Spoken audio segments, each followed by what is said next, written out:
Shani meze bite se mushuti Shani wonje mani janda kibereho mani gutya amagufa bayanyumanya ariko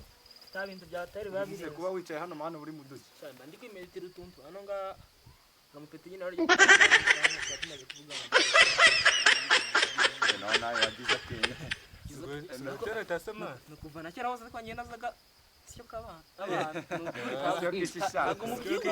wowe kintu wari wishoboye wewe waradusha gudya ba nje nari ndeze nanga kujya Nagiye ko twayagatuma gukubita saho gasambiriye se no kazi ibintu narakorera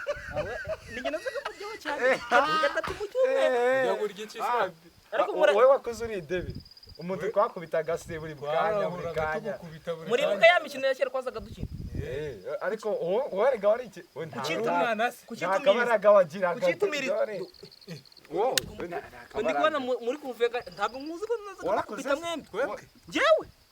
kwemwe ibintu bikira no warakoze bigenda gute narakuze reba ko mfite ubu se muri hasi tubigerageza se tubigere fayi ufite imbaraga wowe ufite wow ayo magufa se niyo ugiye kubita utabona n'udukote twagiye twangiza natuguze ejo bundi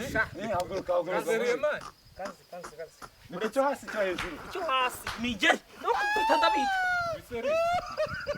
wowe ntabwo urakura bo tugiye ubu ngubu turi babiri cyangwa ari umwe muze muri babiri cyane muze muri babiri shaka gupfa ariko kamaze njye kugasoza cyane wo cyane nazaga ngabakubita ko nawe rimwe mugabo nanjye lemon parankuyi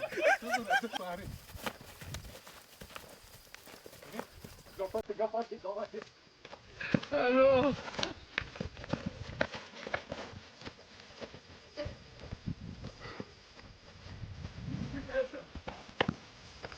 Mama yangu game over. Mwenye uwanja wake kaingia.